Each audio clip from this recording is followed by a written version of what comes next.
Nia's wedding day had become her worst nightmare.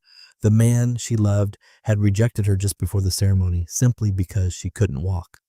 Abandoned, humiliated, and utterly broken, she sat alone in her wedding dress until a stranger appeared in the chapel garden, a single father whose quiet, powerful presence would forever rewrite both their destinies. The sound reached Darius first, deep, gasping sobs that tore through the spring air like an open wound. He froze mid-step, his hand resting gently on his daughter's shoulder just outside the side entrance of Starlight Chapel in Savannah, Georgia. It was the kind of crying that tightened the chest and made the heart ache with a pain too raw to name. The kind that spoke of something shattered beyond any hope of repair. "Daddy, what's that sound?" 6-year-old Lila whispered, her brown eyes wide beneath her twisted braids adorned with colorful butterfly clips. Darius hesitated. They had come for a birthday party. His daughter's classmate was celebrating in the community hall at Tuad. It was a beautiful Saturday morning, and they had arrived early to help set up. This wasn't their concern.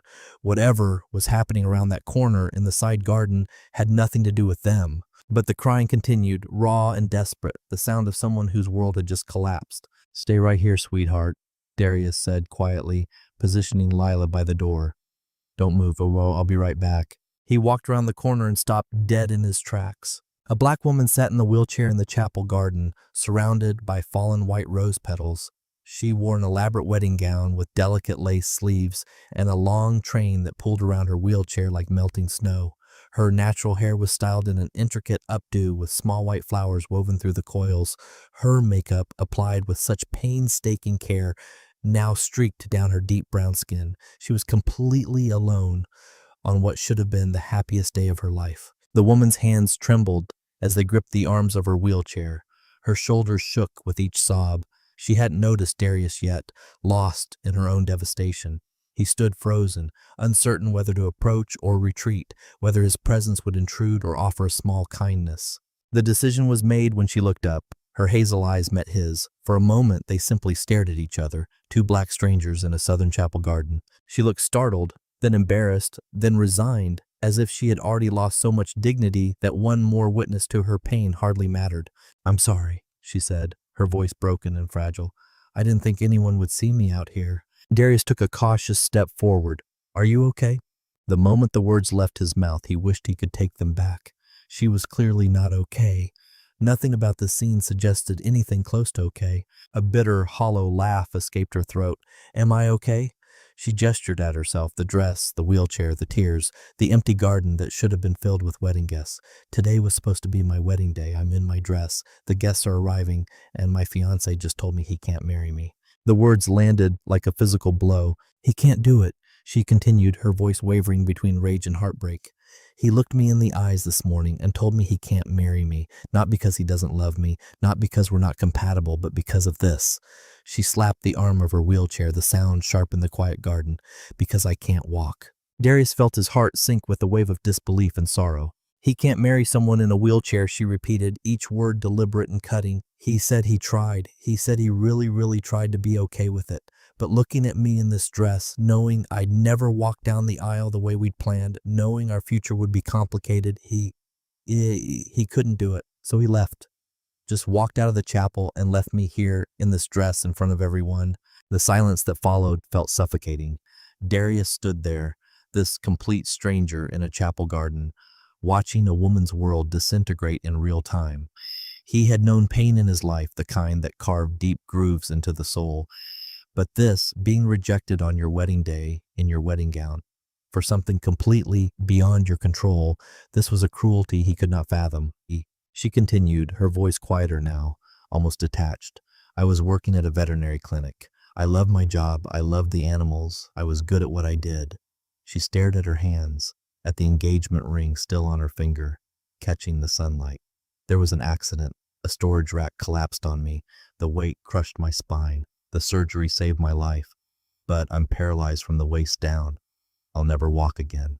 Darius's heart cracked open a little wider. "Victor, my fiancé, said he'd stay," she went on. "He visited me in the hospital. He held my hand during a rehab. He said it didn't matter, that we get through this together. We postponed the wedding so I could focus on recovery. He seemed supportive. He said all the right things, and I believed him. I thought he meant it, but he didn't." The word came out like a sigh, like the last bit of air leaving a deflating balloon. Not long before the wedding, I started noticing changes. Small things. He stopped holding my hand. He'd flinch when he had to help me with the wheelchair. When he looked at me, there was this doubt in his eyes. But I told myself I was imagining it. I wanted so badly to believe he loved me enough. She wiped at her face with the back of her hand, smearing mascara across her cheek. This morning I was in the bridal room with my sister Jada getting ready. I was nervous but excited, and then Victor walked in. He wasn't supposed to see me before the ceremony. Bad luck, you know. A bitter laugh escaped her. He said he needed to talk, and he told me he couldn't do it, that he'd been trying to convince himself for months that he could handle this. But he couldn't, that he wanted a normal life with a normal wife. The last words came out strangled, and fresh tears spilled down her face. He said he was sorry, as if sorry could fix this, as if sorry could undo the fact that he'd been lying to me for months, that he let me plan this whole wedding, let me believe in us, let me sit here today thinking I was about to marry the love of my life, when all along he was just trying to find the courage to abandon me. Darius felt anger rising in his chest, not at this woman, but at the man who had done this to her, at the cowardice it took to wait until the wedding day itself to break someone's heart, at the cruelty of letting her hold on to hope right up until the very last moment. But anger wouldn't help her now. "I'm so sorry," Darius said, and he meant it with every fiber of his being. The woman looked at him, really looked at him, as if trying to understand why this stranger was still standing here listening to her pain. "The worst part," she said, her voice cracking, "is that everyone will understand. They'll say Victor was brave for trying. They'll say it's understandable that he couldn't handle being married to someone disabled. They'll pity me. Poor, paralyzed Zara, rejected at the altar. For the rest of my life, this will be my story. The bride who was left because she couldn't walk." Zara, so that was her name. "That won't be your story," Darius heard himself say. She looked at him skeptically. "How do you know?" "Because you get to decide what your story is," he said firmly. "Not him, not the people inside that chapel. You. What happened today doesn't define you. It defines him. It shows who he is, and it's not pretty, but it doesn't say anything about your worth." Zara's eyes filled with fresh tears, but something in her expression shifted slightly. "That's easy to say when you're not the one sitting in the wheelchair." "You're right," Darius acknowledged. "I can't know what you're feeling right now, but I do know what it's like to be abandoned by someone who promised to stay." The words hung in the air between them. Zara studied his face, and Darius could see her mind working, trying to piece together what he meant. "I'm a single father," he continued. "My daughter, the little girl I told to wait by the door, her name is Lila. She's 6 years old, and she has epilepsy." Understanding flickered across Zara's face. "Her mother left us when she was very young," Darius went on, the old wounds still tender. "She said she wasn't ready for the responsibility. Said she couldn't handle the seizures, the hospital visits, the constant worry. She wanted a different life, so she walked away. Just like that. Left both of us." "I'm sorry," Zara whispered. Darius shook his head. "I'm not telling you this for sympathy. I'm telling you because I understand what it feels like when someone you love decides you're not worth the difficulty, when they choose convenience over commitment, and I'm telling you that it says everything about them and nothing about you." Zara's hands had stopped trembling. She was listening now, really listening. "For a long time after my wife left, I thought maybe she was right," Darius admitted. "Maybe I wasn't enough. Maybe Lila and I were too much work. Maybe we didn't deserve someone who would stay, but then I realized something."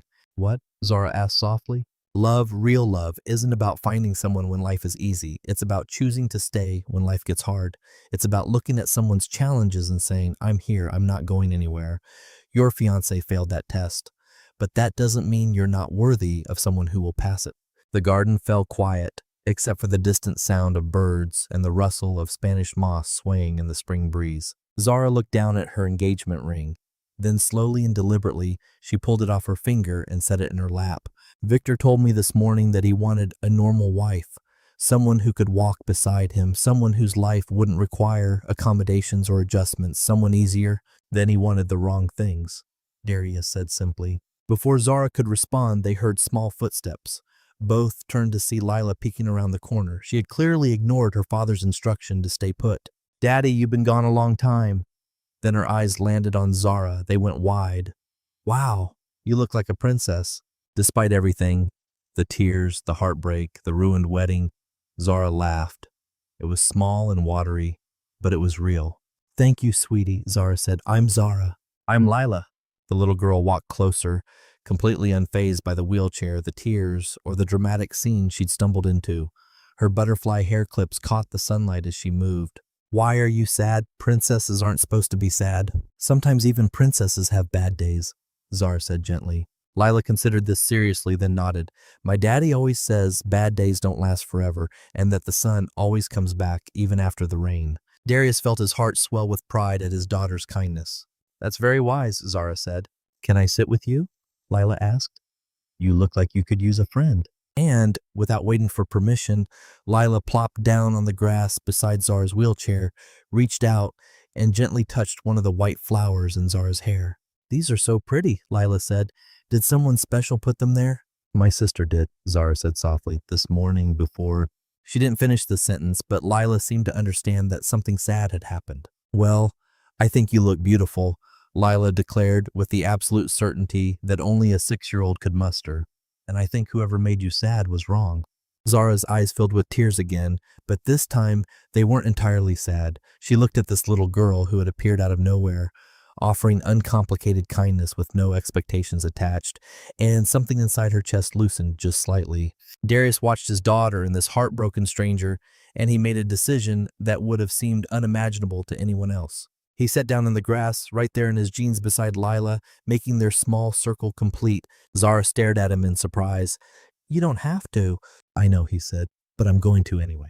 And so they sat there, the three of them, in that chapel garden on what should have been Zara's wedding day. The sun filtered through the trees overhead, rose petals scattered around them like fallen snow. And for the first time since Victor had walked out, Zara didn't feel completely alone. "What's your favorite animal?" Lila asked suddenly, her voice bright and curious. Zara blinked, caught off guard by the question. I work with animals, actually, or I did before the accident. I'm a veterinary assistant." "Really?" Lila's face lit up. "Do you like dogs? We have a dog at home named Biscuit. He's old and he sleeps a lot, but he's really nice." "I love dogs," Zara said, and for the first time that morning her smile reached her eyes. "Maybe you could meet Biscuit sometime," Lila said matter-of-factly. "He makes people feel better when they're sad. Daddy says that's his superpower." Darius met Zara's eyes over Lila's head, and something passed between them. An understanding, a connection, a possibility neither of them had expected. Footsteps approached from the chapel, and Zara's sister appeared. Jada looked exhausted, her face drawn beneath her brown skin. When she saw Zara sitting with Darius and Lila, confusion flickered across her features. "Zara," Jada said carefully, "we really need to figure out what to do. Mom and Daddy are inside with the wedding coordinator. Most of the guests have left, but there's still some people asking questions." And she stopped, noticing for the first time that Zara wasn't crying anymore. "Are you okay?" "No," Zara said honestly, "but I will be. Give me just a few more minutes." Jada glanced at Darius and Lila, clearly trying to piece together what was happening. Darius stood up and offered her a nod of reassurance, a silent message that her sister was safe, that they weren't here to cause harm or gawk at tragedy. Jada seemed to understand. "A few more minutes," she agreed softly. "Then we need to get you out of that dress and go home." After Jada disappeared back into the chapel, Lila turned to Zara with sudden determination. "You know what? I think we should have a party right here, a happy party to make up for the sad one." "Lila," Darius started, but Zara interrupted.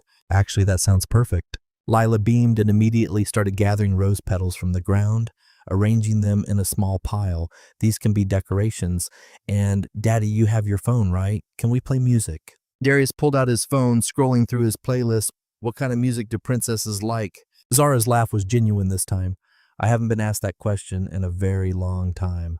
"Then it's about time someone asked," Darius said, and he pressed play. The smooth sounds of a woman's voice singing about new beginnings drifted from his phone speaker.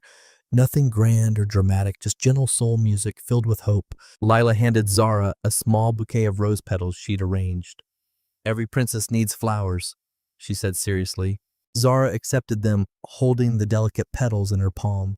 And something shifted inside her. This wasn't the wedding she'd planned. This wasn't the celebration she'd imagined. But in this strange, unexpected moment, sitting in a garden with a kind stranger and his daughter, she felt something she hadn't felt in a long time. She felt seen, not as the woman in the wheelchair, not as the rejected bride, not as someone to pity or fix or carefully avoid, just as Zara. "Thank you," she whispered, looking at Darius. "You didn't have to stop. You didn't have to stay. You didn't have to do any of this." "Yes, I did," Darius said quietly. "Sometimes the most important thing we can do is just show up, even when it's not our place, even when it's uncomfortable, especially then." Zara studied his face, the sincerity in his dark eyes, the gentle way he spoke, the ease with which he'd sat down in the grass beside a crying stranger. This man, whoever he was, understood something fundamental about kindness that Victor had never grasped. It wasn't about grand gestures or perfect words. It was about presence, about staying, about sitting in the mess with someone and not running away. "I don't even know your name," Zara said suddenly, realizing they'd been sitting here for quite some time and she'd never asked. "Darius," he said. "Darius Hale." "Well, Darius Hale, you might have just saved my life today." "I didn't save anything," Darius said gently.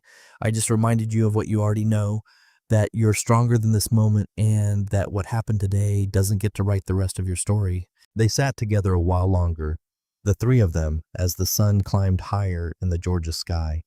Lila chattered about school and Biscuit the dog and her favorite books. Zara found herself actually listening, actually engaging, actually feeling something other than crushing despair. When it was finally time to go, when Zara's parents emerged from the chapel looking weary and worried, Darius stood up and brushed grass from his jeans. "I should let you go, but before I do, can I give you something?" Zara nodded. Darius pulled a small notepad from his pocket, scribbled something down, and handed her the paper. It was his phone number. "I'm not trying to be weird or inappropriate, and there's no pressure, but if you ever need someone to talk to, someone who understands what it's like to be abandoned by someone who should have stayed, I'm here, even if it's just to listen." Zara took the paper, her fingers trembling slightly. "Why are you being so kind to me? You don't know me." "Maybe that's exactly why," he said, "because sometimes strangers can offer something that people who know us can't. Distance, objectivity, and the freedom to be honest without worrying about what they'll think of you tomorrow." He knelt down beside her wheelchair, not towering over her, but meeting her at eye level, quite literally. "Zara, I don't know what your life looks like from here. I don't know how long it'll take to heal from this, but I know you're going to be okay. I don't know how I know, but I do. And when you're ready, whether that's soon or later, I hope you'll reach out, because I think you're someone worth knowing." Tears streamed down Zara's face, but they weren't the same tears as before. These were different, softer, mixed with something that felt almost like hope. "Thank you," she whispered. Lila threw her arms around Zara's shoulders in an impulsive hug, nearly knocking the flower bouquet of petals from her lap. "Bye, Princess Zara. I hope you feel better soon." Zara hugged her back, this precious little girl who had shown up and simply loved without conditions or hesitations. "Bye, Lila. Thank you for my party." As Darius and Lila walked away, hand in hand, Zara sat there with the piece of paper in her hand. She looked down at it, at the phone number, at the name written above it in neat handwriting, Darius Hale. She didn't know if she'd call. She didn't know if she'd ever see him again. She didn't know anything except that for the first time since Victor had walked out, she didn't feel completely broken. Her father approached, his face etched with concern and barely suppressed rage at Victor. "Sweetheart, let's get you home." Zara nodded, folding the paper carefully and tucking it into the bodice of her wedding dress, right over her heart. As her father wheeled her toward the parking lot, she glanced back at the garden one more time, at the scattered rose petals, at the place where a stranger and his daughter had sat with her and refused to let her be alone. And she thought, maybe this isn't the end. Maybe it's just the beginning of something I didn't see coming. That evening, as Zara sat in her apartment, finally out of the wedding dress, wearing comfortable clothes, her locks unpinned and loose around her shoulders, her phone buzzed. She picked it up, expecting another message from Jada or her mother checking on her. Instead, it was an unknown number. "Hi, Zara, it's Darius. I just wanted to make sure you got home okay. No need to respond if you're not up for it. Just wanted you to know someone is thinking of you." Zara stared at the message for a long moment. Her first instinct was to ignore it, to throw the phone across the room, crawl into bed, and never come out. But something stopped her. The memory of Darius sitting in the grass, the sincerity in his eyes, the way he'd spoken to her, not with pity but with respect, the way Lila had called her a princess and meant it. Her fingers moved almost of their own accord. "I'm home. Thank you for today, for stopping, for staying. It meant more than you know." She hit send before she could change her mind. A short while later, her phone buzzed again. I'm glad, and I meant what I said. If you need someone to talk to, I'm here. No expectations, just a friend who gets it. A friend. When was the last time someone had offered her that without wanting something in return? I might take you up on that, she typed. Fair warning, I'm kind of a mess right now. Aren't we all? Came the reply. Get some rest, Zara. Tomorrow's a new day. She set her phone down and leaned back against the couch, exhausted but no longer drowning. The apartment was quiet. The wedding that should have happened was over, and yet somehow, impossibly, she felt the tiniest flicker of something in her chest. Not happiness. Not yet, but maybe, just maybe, hope. In the days that followed, Zara had to return wedding gifts, field calls from concerned relatives who'd heard what happened, and deal with the pitying looks from neighbors. Victor sent one text. I'm sorry. I hope you understand. She didn't respond. Instead, she deleted his number and blocked him on every platform. But through it all, Darius texted, not constantly, not intrusively, just there. How are you today? Saw a dog that looked like it had opinions. Made me think of your vet work. Lila wants to know if you're feeling better. She drew you a picture. Can I send it? Each message was a lifeline, a small reminder that someone out there saw her as more than the tragic wedding story. As their conversations continued, they started talking more, not about Victor or the wedding, but about everything else. Books, movies, the challenges of single parenthood, the frustrations of physical therapy.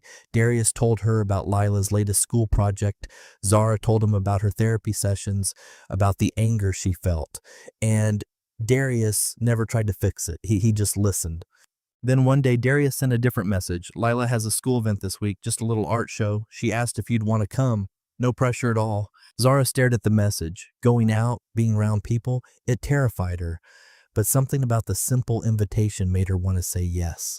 What time? She typed. 6 o'clock at the elementary school. Fair warning, there will be juice boxes and very enthusiastic children. Zara smiled, the first real smile since the garden. I think I can handle that. The day arrived, and Zara agonized over what to wear, finally settling on jeans and a comfortable sweater. Simple, real. The school was buzzing when she arrived, parents admiring artwork, children running past, and there, near the back wall, was Darius. He spotted her immediately and smiled, warm, genuine, relieved. You made it, he said. I almost didn't, Zara admitted. But Lila invited me, and I don't break promises to 6-year-olds. Lila appeared, face lighting up. Zara, you came. She threw her arms around Zara, and Zara hugged back, feeling something warm and healing. I wouldn't miss it, Zara said. I heard you made a painting. Come see. Lila pulled her toward a small easel. The painting was abstract swirls of color with bright sunbursts in the corner, in careful handwriting on When Bad Days End. It's beautiful, Zara said softly. Tell me about it.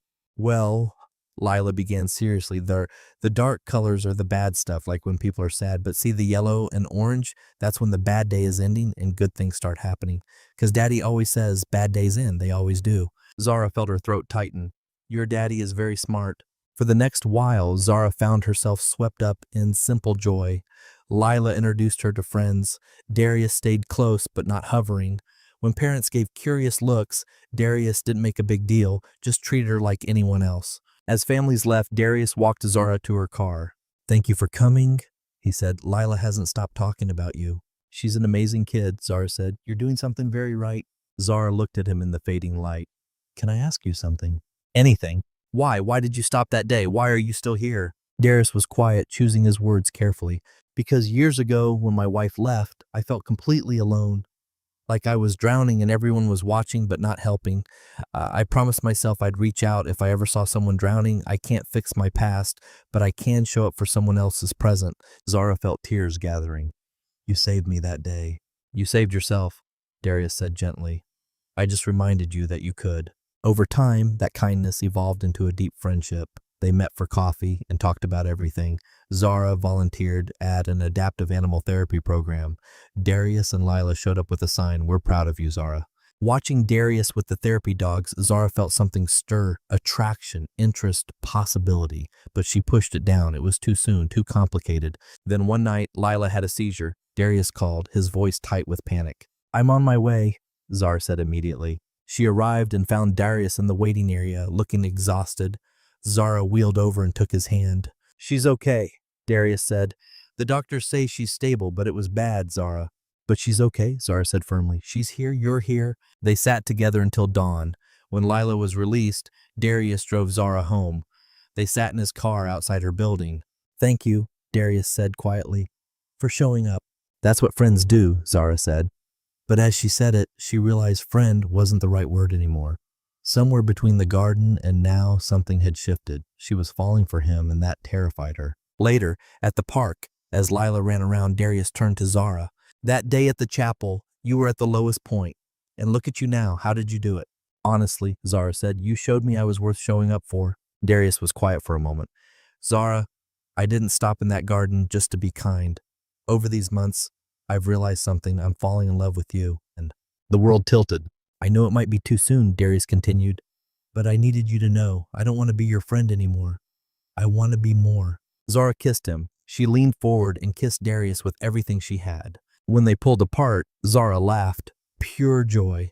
Yes, I'm falling for you too. Lila ran back.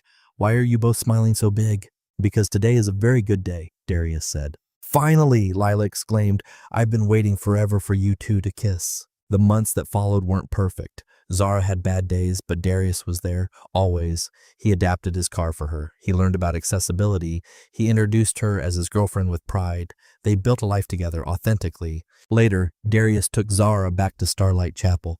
The garden was filled with white roses. He knelt beside her wheelchair, taking her hands. Zara, on that day, I found you here on one of the worst days of your life. I've watched you transform pain into strength. You've shown me what it feels like to be truly seen. He pulled out a small velvet box. The first wedding dress was meant for the wrong person. I want to give you a new memory, one where someone kneels beside you because they genuinely cannot imagine life without you. He opened the box. Zara, will you marry me? Lila appeared, holding a sign, will you be my bonus mom? Zara sobbed with overwhelming joy. Yes, 1,000 times yes. Soon after, they married at Starlight Chapel. Zara wheeled herself down the aisle, giving herself freely. When they kissed, Lila cheered the loudest. As they left, Zara looked back at the garden. On that day, she had believed her life was over. But she had been wrong. The wheelchair hadn't stolen anything. It had revealed everything. It showed her who truly loved her. Victor had left because he saw her wheelchair as a barrier. Darius had stayed because he saw Zara as the life he wanted. And that made all the difference. If this story reminded you that your worthiness of love is never defined by circumstances, share it. Hit that like button if you believe real love shows up when it matters most. Because sometimes the worst day of your life is the doorway to the best chapter. Sometimes rejection from the wrong person makes space for the right one. And sometimes a stranger in a garden becomes the love you never saw coming. This is Zara and Darius's story, a reminder that real love doesn't walk away when life gets hard. Real love sits down in the grass and stays.